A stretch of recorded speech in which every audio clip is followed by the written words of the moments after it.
The vanishing point. The arrival of Detective Webb. Detective Marcus Webb stepped off the transport shuttle onto Nexus Prime, and immediately knew this wasn't going to be a routine assignment. The massive trading station orbited the neutral zone between three major galactic civilizations, making it a melting pot of species, cultures, and unfortunately, crimes that defied explanation. Webb was a seasoned investigator from Earth's Colonial Security Division, sent here because of his reputation for solving the unsolvable. At 38, he'd seen enough weird cases to fill a library, but nothing had prepared him for what awaited on this station.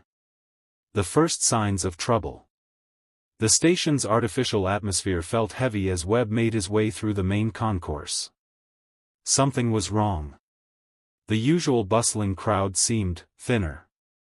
Shops that should have been busy were eerily quiet, and the alien merchants he passed kept glancing nervously over their shoulders. Webb's first stop was the security office, where he met Lieutenant Torres, a nervous-looking human who'd been managing station security for the past year. Torres looked like he hadn't slept in days. "Detective Webb, thank the stars you're here," Torres said, his voice barely above a whisper. "We've got 7 missing persons in the last month. 7 different species, all vanished without a trace." Webb studied the files Torres handed him. The victims came from different sectors, different social classes, different everything. The only common thread was that they'd all disappeared from areas with convenient security blind spots. The pattern emerges. As Webb investigated the first disappearance site, he noticed something unusual. The Zephyrian merchant who'd vanished had been known for his cautious nature. Yet he'd apparently wandered into a maintenance corridor alone, something completely out of character. The second victim, a Carillion diplomat, had left a formal dinner party to take a call in a deserted observation deck. Again, highly unusual behavior for a species known for their group-oriented social structure. Webb's detective instincts were screaming that these weren't random disappearances. Someone or something was luring victims to specific locations, but how? And why these particular individuals? The witnesses who saw nothing. What troubled Webb most was the complete lack of witnesses. In a station housing over 2 million beings, how could 7 people vanish without anyone seeing anything unusual? He interviewed dozens of potential witnesses, but their stories all followed the same pattern. They'd seen the victim heading toward the disappearance location, but couldn't explain why they hadn't followed or found it strange. "It was like I knew I shouldn't go there," explained a Trilaxian shopkeeper who'd seen the Carillion diplomat walking toward the observation deck. "Something in my mind said, danger, and I just stayed away." The growing fear. By the end of his first week on the station, Webb noticed the fear spreading. Alien species were leaving Nexus Prime in droves. The Zephyrians had closed their embassy entirely. The Carillions were evacuating all non-essential personnel. Even the normally fearless Brutari warriors were requesting transfers. But here was the strange part: no human had gone missing. Not one. In a station where humans made up roughly 15% of the population, this statistical anomaly was impossible to ignore. Webb stood in his temporary office, looking out at the increasingly empty corridors. Whatever was hunting on this station, it was selective. It was intelligent. And for some reason, it wanted nothing to do with humans. The first clue. Late that night, as Webb reviewed security footage for the 100th time, he noticed something that made his blood run cold. In the timestamp just before each disappearance, the station's environmental sensors registered a slight temperature drop in the area. Not enough to trigger alarms, but consistent enough to be significant. More disturbing was what the sensors showed in the electromagnetic spectrum. There were readings that didn't match any known technology or biological signature in the galactic database. Whatever was taking these beings wasn't using conventional methods.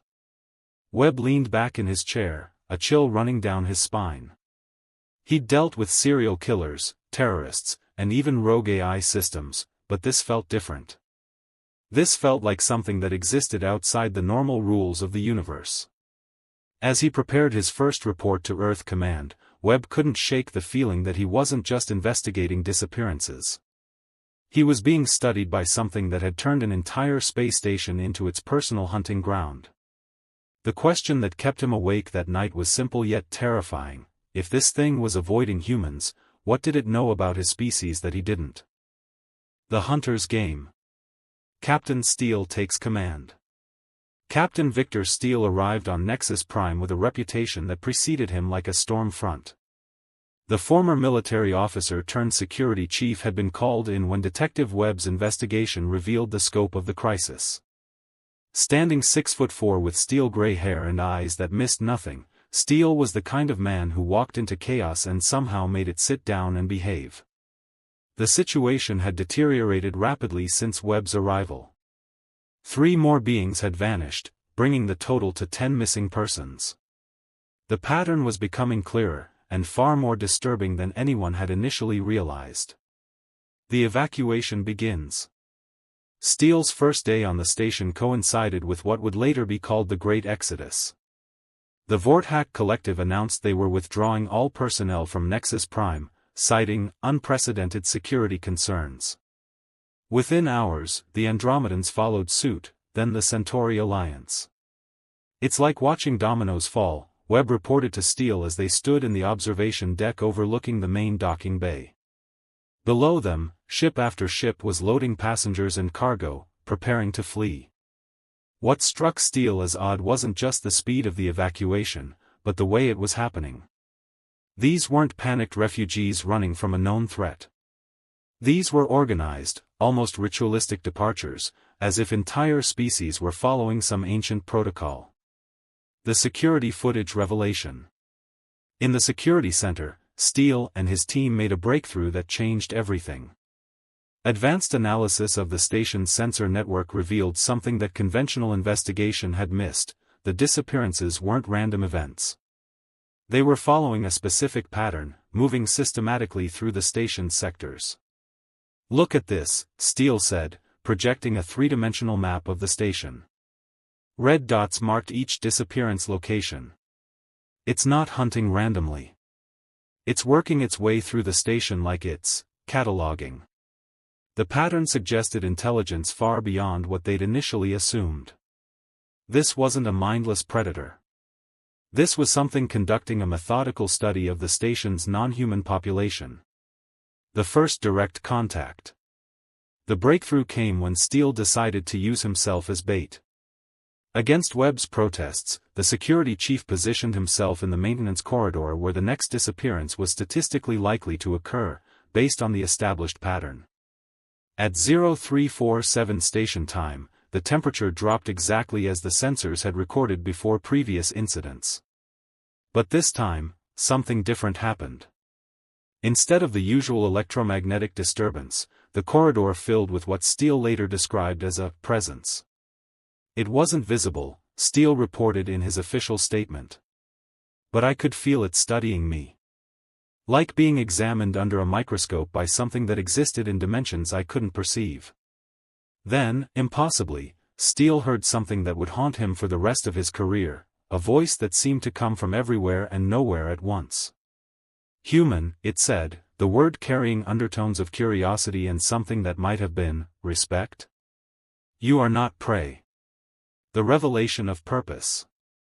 The entity's brief communication opened a floodgate of understanding. Through careful analysis of the encounter, Steele and Webb realized they weren't dealing with a predator in any conventional sense. This was something far more complex and terrifying. The being wasn't killing its victims. It was collecting them. But for what purpose, and why did it refuse to consider humans as potential specimens? The station's computer systems began registering unusual activity in the lower levels, areas that had been sealed off for maintenance. When Steele's security teams investigated, they found evidence of transformation. The missing beings weren't dead, they were being changed into something else entirely. The hunters become the hunted. As more species evacuated the station, those who remained began to understand the true scope of the threat. This wasn't just about Nexus Prime. Similar disappearances were being reported across the galaxy, always following the same pattern: always avoiding humans.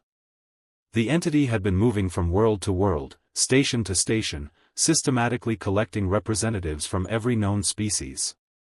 Every species except one. Steele established a command center in the station's most secure section, surrounded by the few remaining non-human personnel who were either too stubborn or too curious to leave.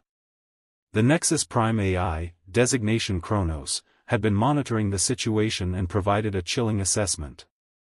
Based on current patterns, Kronos reported, the entity will complete its collection phase within 72 hours. All non-human personnel should consider immediate evacuation. The question that changes everything. As Steele watched the last civilian transport depart, leaving behind only essential personnel and a handful of brave volunteers, he found himself facing a question that would define humanity's future relationship with the galaxy. Why were humans immune to this cosmic collector? What made his species so fundamentally different that an entity capable of transforming reality itself refused to include them in its grand design? The answer, Steele suspected, would be far more disturbing than the question itself. Standing alone in the observation deck, watching the entity's influence spread through the abandoned sectors like a living shadow, Steele made a decision that would echo through galactic history. He wasn't going to wait to find out what happened when the collection was complete. He was going to hunt the hunter. The untouchable target. Commander Blackwood's Emergency Council. Commander James Blackwood stood before the Emergency Council in the station's most secure chamber, facing representatives from the few species brave enough to remain on Nexus Prime. The atmospheric tension was thick enough to cut with a knife, and the environmental system struggled to accommodate the stress pheromones of a dozen different alien biologies. Blackwood was a career military strategist, a man who'd spent 20 years planning for every conceivable threat the galaxy might throw at humanity. But this situation was beyond anything in the tactical manuals. The entity had now claimed 15 beings, and its presence was growing stronger with each collection. The pattern is accelerating, reported Dr. Vwen, the station's Altarian chief medical officer. Her crystalline features flickered with nervous energy. My people's sensors indicate the entity is preparing for a final phase. We estimate 48 hours before whatever it's planning reaches completion. The alien exodus reaches critical mass. The council chamber's main screen displayed the unprecedented evacuation occurring across the galaxy. It wasn't just Nexus Prime anymore. Every major trading hub, every diplomatic station, every mixed-species colony was experiencing the same phenomenon. Entire civilizations were retreating to their homeworlds, abandoning centuries of interstellar cooperation. The Galactic Senate has officially suspended all sessions, announced Ambassador Krell, his Carillion diplomatic implants glowing with distress signals. For the first time in 3,000 years, the galaxy is fragmenting along species lines. Blackwood studied the tactical display with growing unease. The entity's influence was spreading faster than any military force could track, yet it maintained its inexplicable policy of avoiding humans. Every human settlement, every Earth colony, every Terran vessel remained completely untouched. The entity reveals itself. The breakthrough came when the entity finally decided to communicate directly with the Council. The chamber's temperature dropped to near freezing as reality seemed to bend around a central point. Then, without warning, it spoke. The voice wasn't heard so much as experienced, resonating through multiple dimensions simultaneously. Each species in the chamber perceived it differently, but the meaning was unmistakable. I am the curator, it announced. I preserve. I protect. I collect the essence of each species before they fade from existence. Ambassador Krell's translator struggled with the concepts being transmitted. It says the galaxy is approaching a convergence point. A moment when all current civilizations will be replaced. The cosmic truth. What the curator revealed next sent shockwaves through the assembled representatives. The galaxy operated on cycles, vast periods of time during which civilizations rose and fell according to patterns established by entities far older than any current species. Your cycle ends, the curator continued. I preserve what was, so it may be remembered in what comes next. Each species contributes its unique essence to the eternal archive. But then came the revelation that changed everything. The curator's attention focused on Blackwood with an intensity that made the chamber's gravitational field fluctuate. "Except you," it said, and for the first time, the voice carried something that might have been confusion. "Humans are outside the cycle. You should not exist in this iteration. You are an anomaly. The untouchable status." Dr. Vynn's medical scanners went wild as the curator's attention shifted to examining the humans present. Blackwood felt the same sensation Captain Steele had described, being studied by something that existed in dimensions beyond normal perception. "I cannot collect you," the curator admitted, and the statement carried undertones of frustration that resonated through the chamber. "Your species exists in a state of quantum uncertainty. You are simultaneously part of the cycle and outside it." The implications hit the council like a physical blow. Humanity wasn't just immune to the curator's collection process, they were something the ancient entity didn't understand, couldn't predict, and couldn't control. The desperate gambit. As the remaining alien representatives absorbed this information, a desperate plan began to form. If humans were truly outside the curator's influence, they might be the key to stopping the collection process entirely. "We need to understand why," Blackwood said, his military mind already working through possibilities. "If we can figure out what makes humans different, we might be able to extend that protection to other species." Ambassador Krell's implants flickered with hope. The Altarian archives contain references to the previous cycle. Ancient records speak of a species that existed between iterations, bridges between what was and what would be. The bridge between worlds. The curator's response to this revelation was immediate and unsettling. The entity's presence intensified, and the chamber's reality began to shift around them. Equipment malfunctioned, gravity fluctuated, and several council members had to be evacuated due to dimensional stress.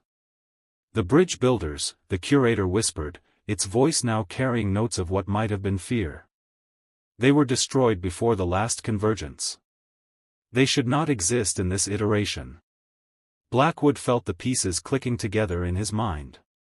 Humanity wasn't just an anomaly, they were the descendants of something that had survived the previous galactic cycle, something that had been specifically designed to exist between iterations. The gathering storm.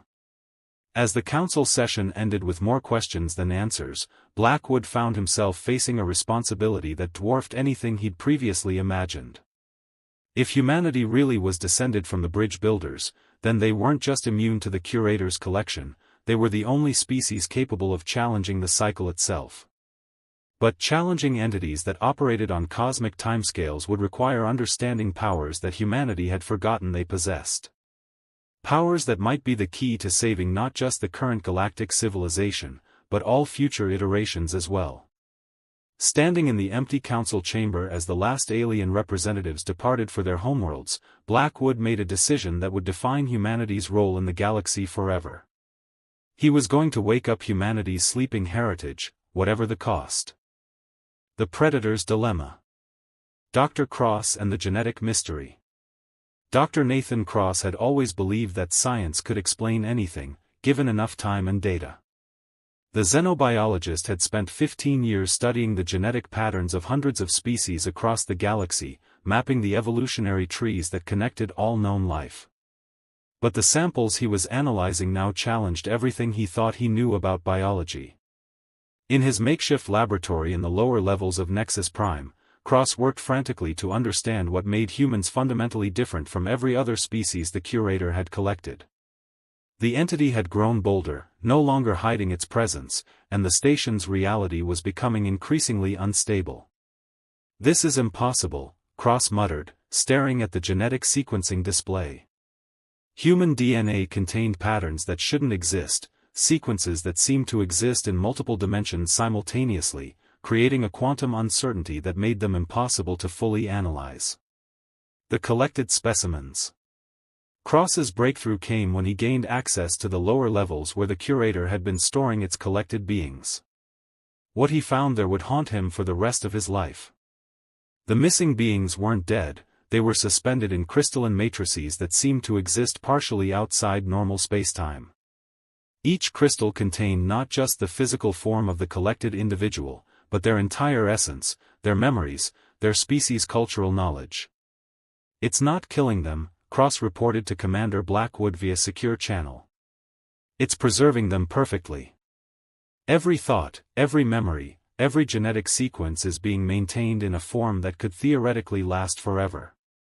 But when Cross attempted to scan one of the crystals containing a human volunteer who had insisted on allowing the curator to attempt collection, the results were catastrophic.